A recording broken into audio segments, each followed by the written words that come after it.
आप सभी को नमस्कार।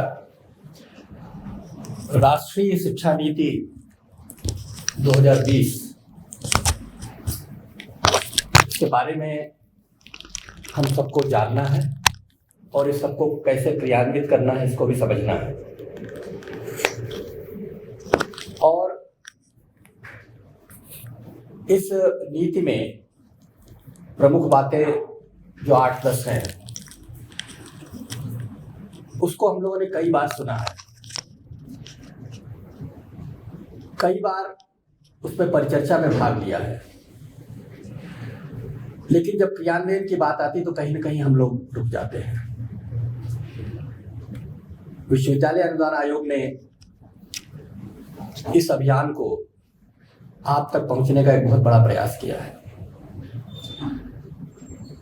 अगर आप इनके बिंदुओं को समझ लेंगे तो आसानी से क्रियान्वित कर सकते हैं। राष्ट्रीय शिक्षा नीति ये वो नीति है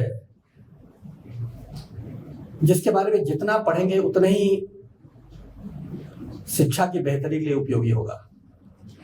हम यहाँ पर उच्च शिक्षा के बारे में बातचीत करेंगे और हम लोगों की संख्या लगभग 15 लाख है।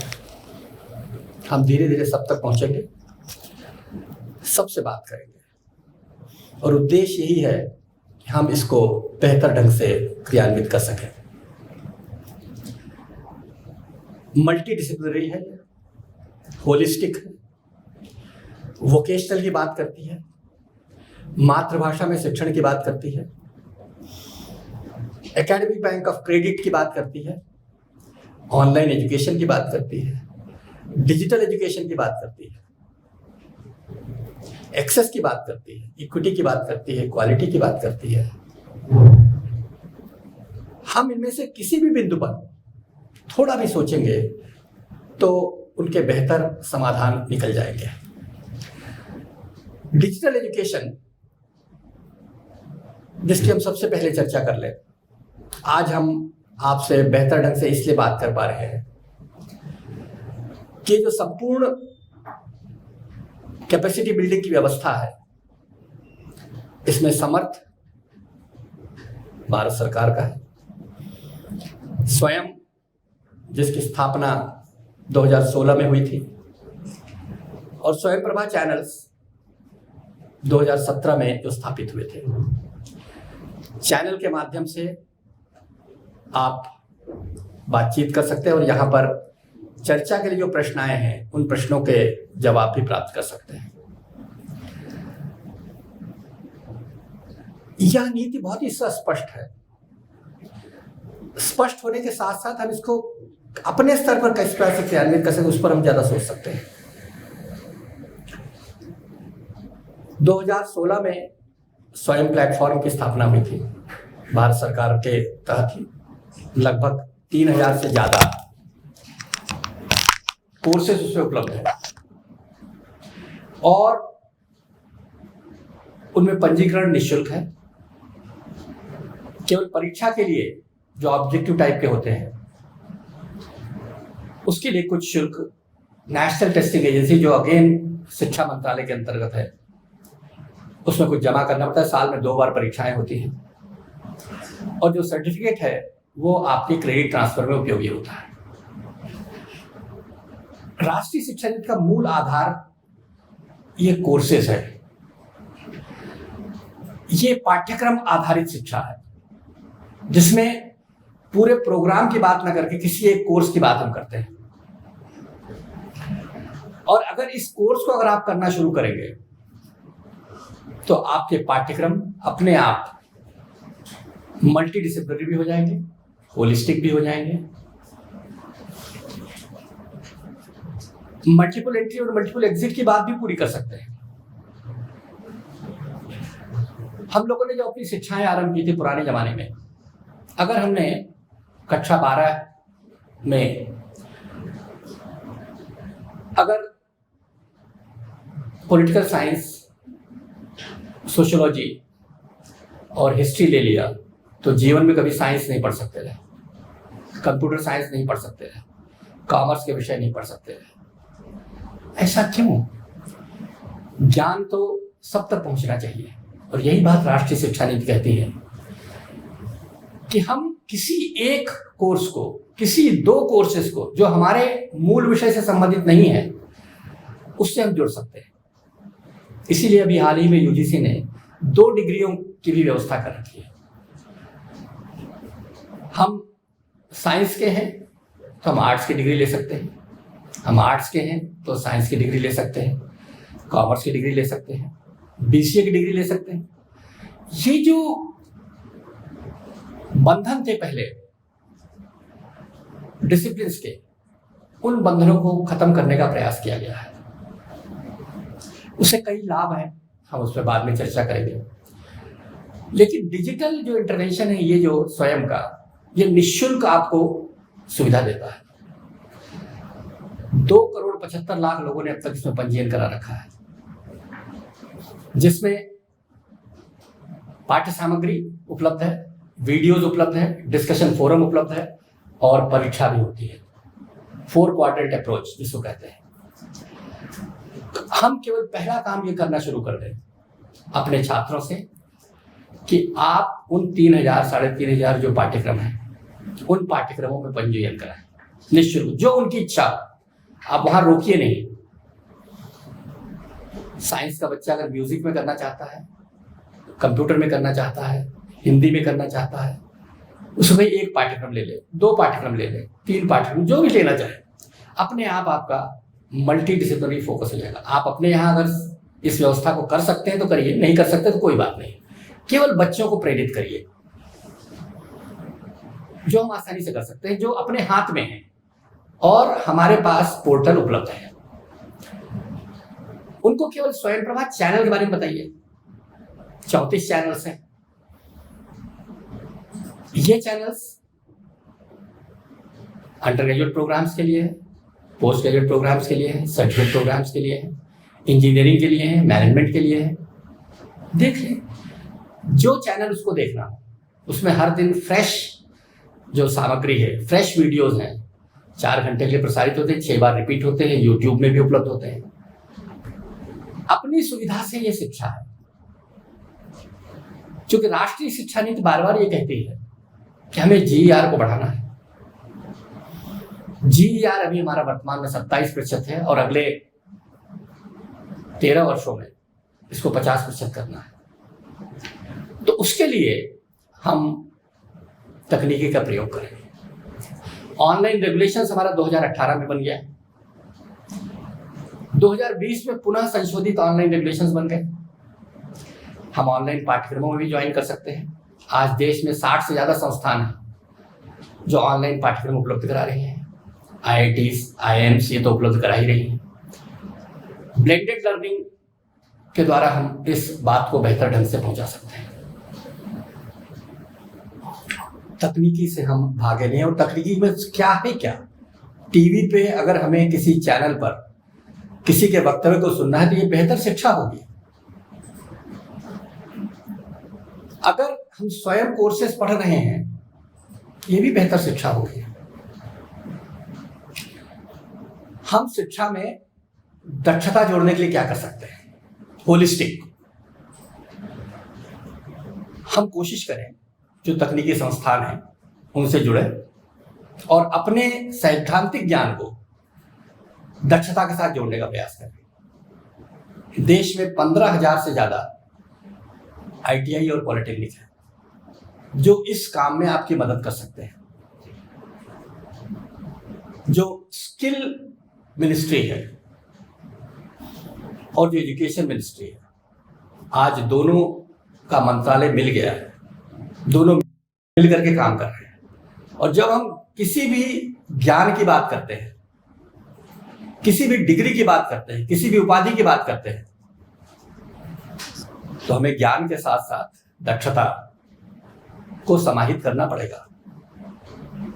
और इस दिशा में लगातार प्रयास शुरू हो गए। हमारी जो अंडर ग्रेजुएट की डिग्री है, हम उसमें कोशिश कर रहे हैं कि अप्रेंटिसशिप आ जाए। सरकार इस दिशा में लगातार आपको संसाधन उपलब्ध करा रही है, हमें उसका उपयोग करना है। हमारे पाठ्यक्रम में अगर 18 पेपर आज की डेट में है तो हम क्या 2 स्किल्स के पेपर जोड़ सकते हैं? बिल्कुल जोड़ सकते हैं। सॉफ्ट स्किल्स हो, टेक्निकल स्किल्स हो, जो आपको ठीक लगे। दूसरी भाषाओं के प्रश्न पत्र जोड़ सकते हैं? हाँ, जोड़ सकते हैं।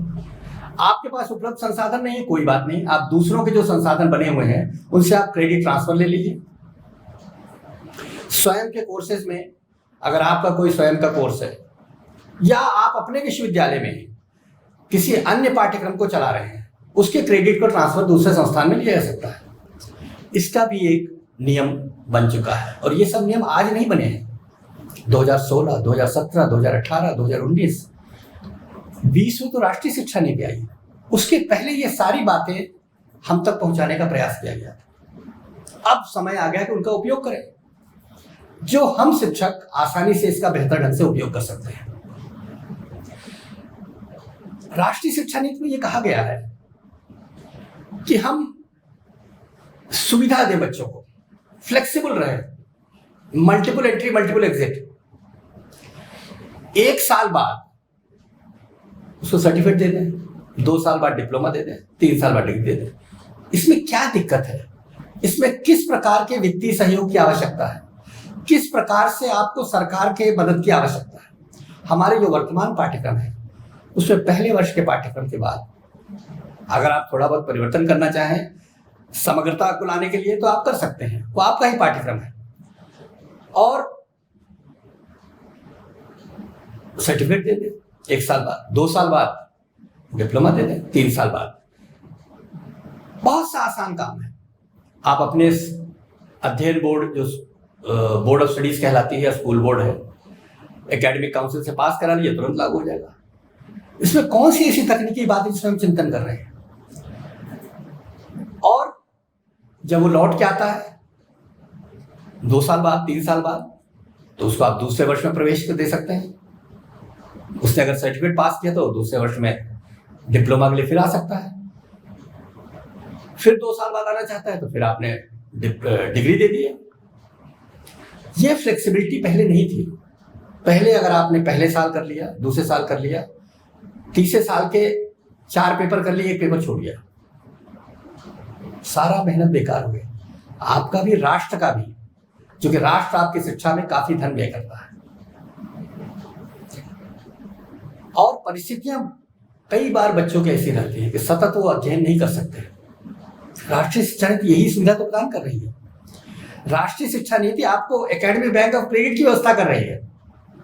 पुनः उसी बात को ले ले, आपने किसी पाठ्यक्रम में 18 कोर्सेस पढ़ रहे हैं, 17 पास कर लिए, 18वां नहीं पास हुआ।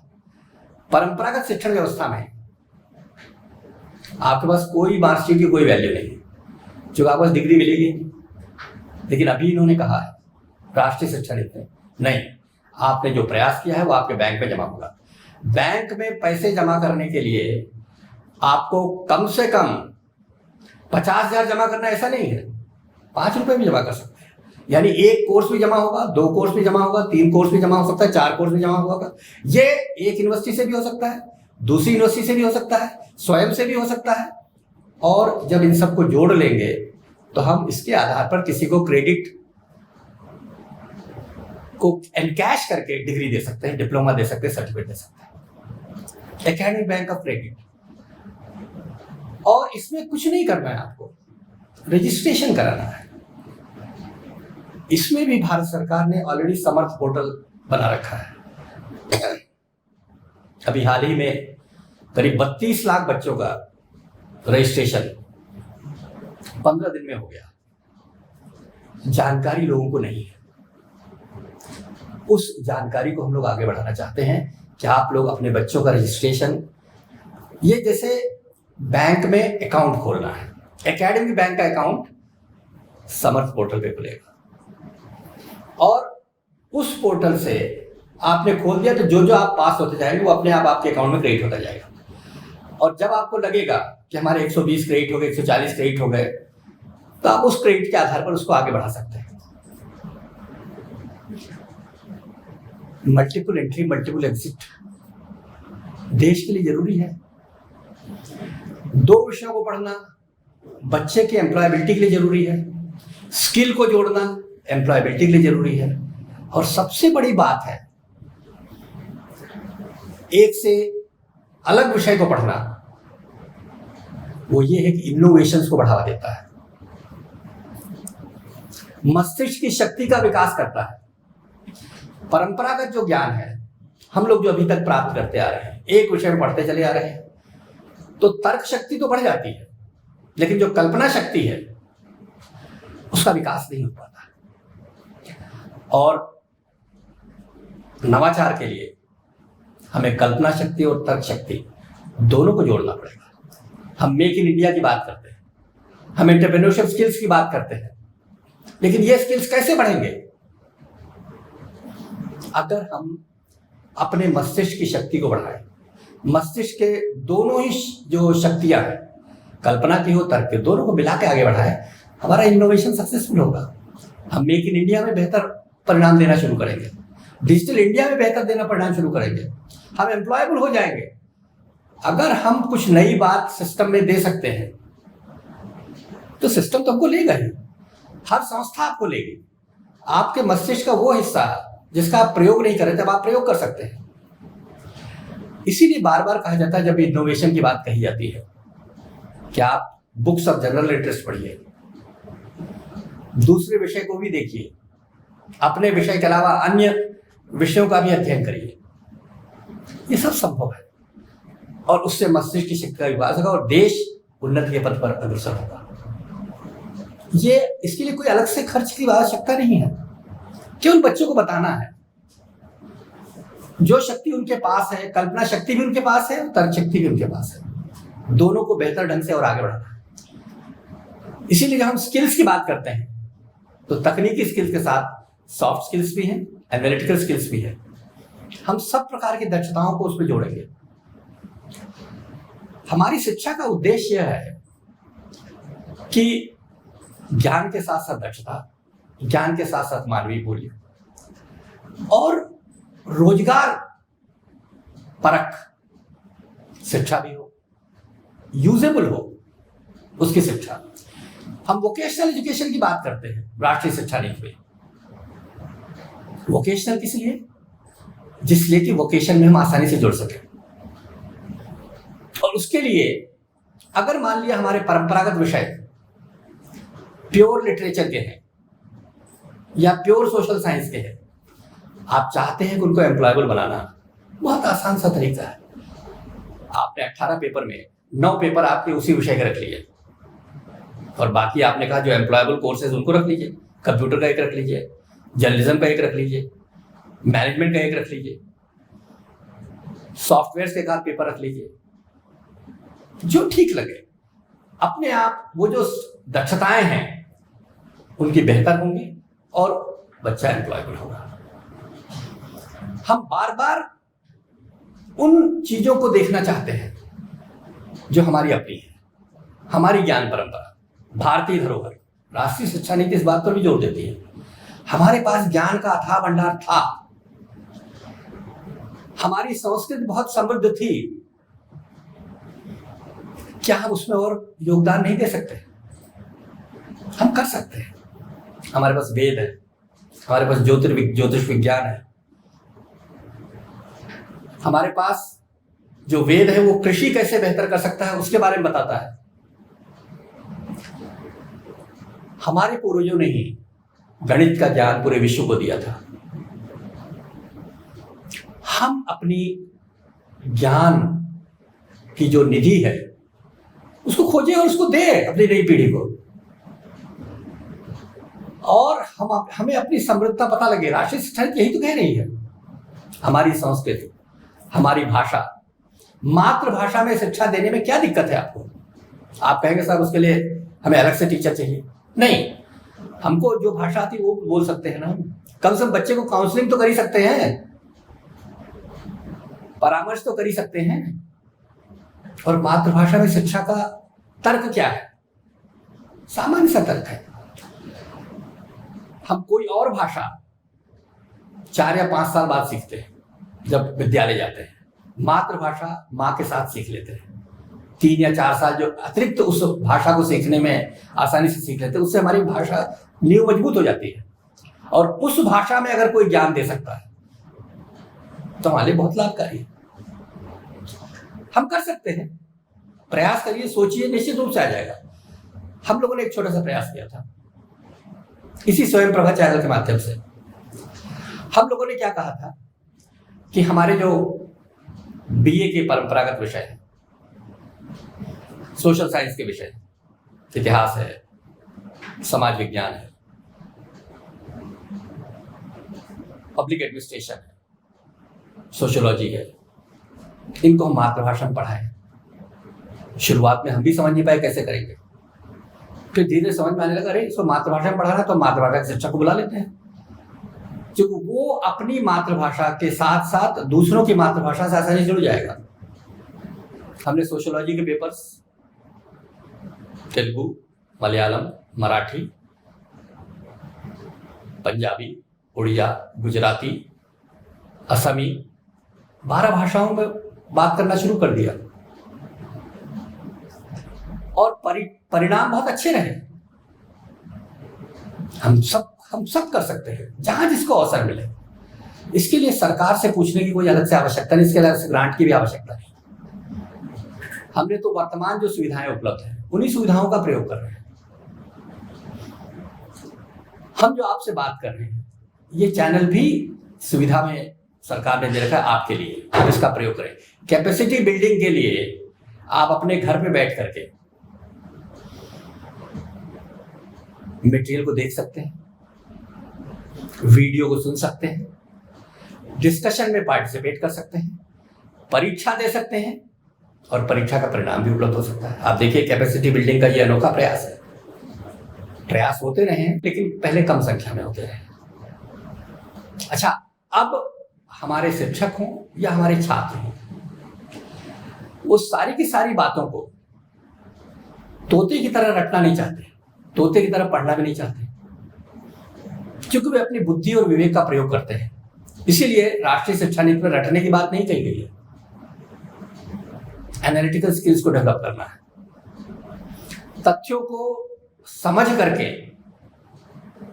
उस पर प्रश्न पूछने चाहिए, उसमें बातचीत करनी चाहिए। बौद्धिक विकास जरूरी है, रटने की क्षमता नहीं चाहिए। और यही बात राष्ट्रीय शिक्षा नीति कर रही है। इसीलिए हमारे जो प्राइमरी और सेकेंडरी एजुकेशन है उसमें भी कई परिवर्तन हुए हैं। और अभी हाल ही में आपने 2 माह पूर्व सुना होगा कि माननीय प्रधानमंत्री जी ने 200 चैनल्स प्राइमरी और सेकेंडरी एजुकेशन के लिए उपलब्ध कराया। अभी तो हमारे पास 34 है, 200 चैनल प्राइमरी और सेकेंडरी के लिए। किसमें? मातृभाषा में, कक्षा 1 से कक्षा 12 तक के लिए। अभी जो हमारे पास वर्तमान व्यवस्था है कक्षा 1 से कक्षा 12 तक की, वो उसमें एक चैनल है। हमें लगा कि शायद घर में बैठ करके सुविधाजनक समय में, जब हम any time learning, anywhere learning की बात कर रहे हैं, तो हम इस प्रकार की तकनीक का प्रयोग क्यों न करें। हम ज्यादा कोर्सेस पढ़ा सकते हैं, ज्यादा पाठ्यक्रम पढ़ा सकते हैं। इसीलिए परामर्श सत्रों की बात की जाती है। अभी जो आपके साथ हम लोग 36 घंटे का ये जो कैपेसिटी बिल्डिंग का वर्कशॉप है, इसमें हम लोग बातचीत शायद 2 या 3 घंटे ही करेंगे, लेकिन जो मटेरियल आपको दिया उसको पढ़ लेंगे। और मटेरियल इस तरह से बना हुआ है कि जिसको आप आसानी से समझ सके। सेल्फ इंस्ट्रक्शनल मटेरियल, ये अधिगम सामग्री स्वयं समझने के लिए वीडियोस हैं उन बड़े विद्वानों के द्वारा, जो इनके आधारभूत बातों से आपको जानकारी दिलाएंगे। राष्ट्रीय शिक्षा नीति कह रही है कि विदेशों में हम पहुंचे, विदेशों में पहुंच सकते हैं, हम प्रयास करें। और पिछले 2 वर्षों में अगर आप देखेंगे तो लगातार प्रयास चल रहे हैं। यूजीसी ने इस संबंध में एक नया पोर्टल बना रखा है, जिसमें जो विश्वविद्यालय, जो संस्थान विदेशों में शिक्षा को बढ़ावा देना चाहता है, उससे जुड़े। हम प्रयास करते रहे, जिस क्षेत्र में कर सकते हैं उस क्षेत्र में करें, कहीं बंधने की आवश्यकता नहीं है। ज्ञान परंपरा में अगर आप मजबूत है वहां काम कर लीजिए। अगर किसी डिग्री को मल्टीपल एंट्री और एग्जिट में बदलना है वो बदल सकते हैं। दूसरे डिसिप्लिन के कोर्सेज को जोड़ना है वो जोड़ सकते हैं। मस्तिष्क की शक्ति को बढ़ाना है तो इनोवेशन क्षमता को बढ़ा सकते हैं। कहीं पर भी कोई भी अवरोध आपके लिए नहीं है, और जहां आवश्यकता पड़ी वहां आप तकनीकी का प्रयोग करिए, डिजिटल रिसोर्सेज का प्रयोग करिए। नेशनल डिजिटल लाइब्रेरी हमारे पास है, लगभग 4 करोड़ की पुस्तकें हैं, 4 करोड़ पुस्तकें पढ़ी हुई जिसको हम आसानी से डिजिटली एक्सेस कर सकते हैं। विभिन्न विश्वविद्यालयों के ई कंटेंट है जो मोबाइल ऐप पर आपको उपलब्ध हो सकते हैं,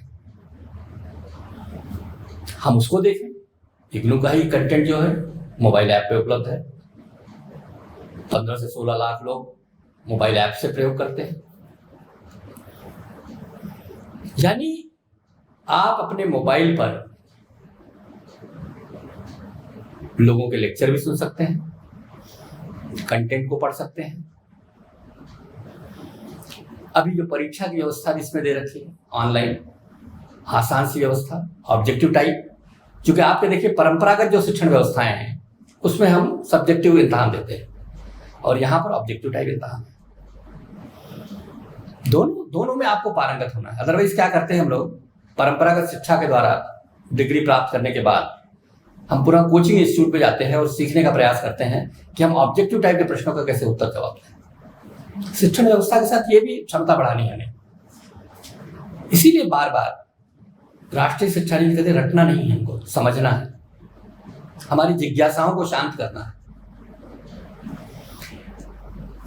ये जो संपूर्ण शिक्षण व्यवस्था है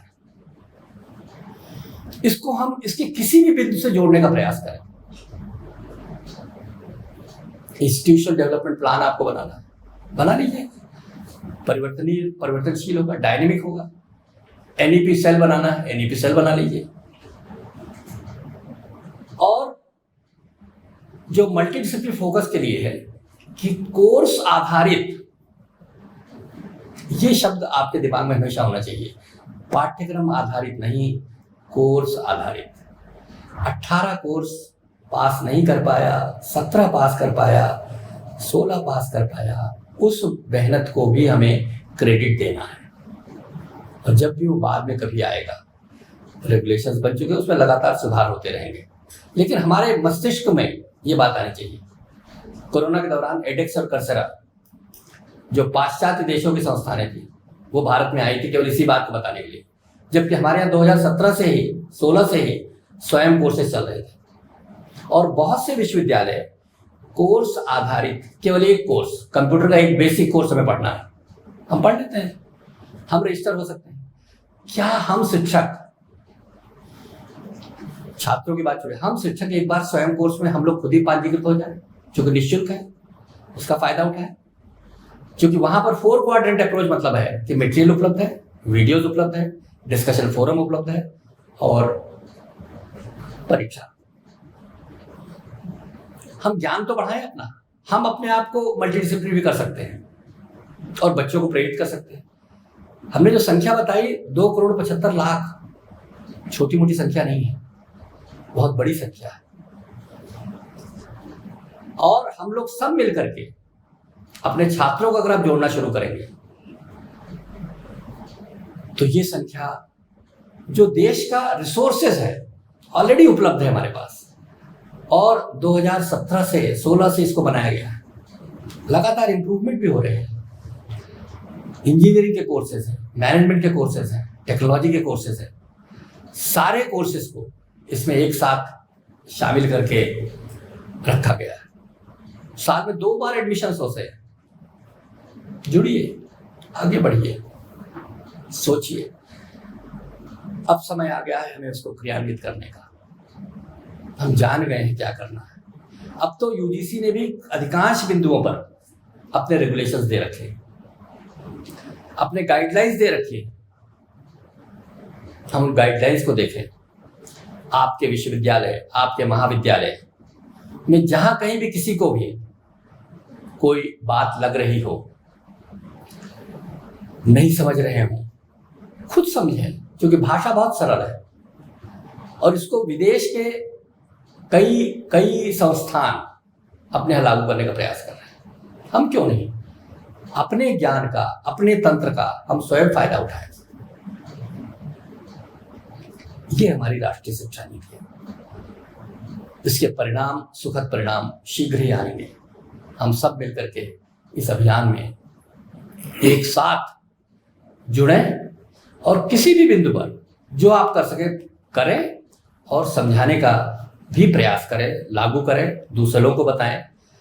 कहीं कोई दिक्कत नहीं आएगी। और सबके गाइडलाइंस अब आ चुके हैं यूजीसी से, उनको देख लें, उनको परीक्षण कर लें। अब करने का समय आ गया है। अवेयरनेस का नहीं है, अब इम्प्लीमेंटेशन का समय है। आप सभी को हमारी बहुत बहुत शुभकामनाएं।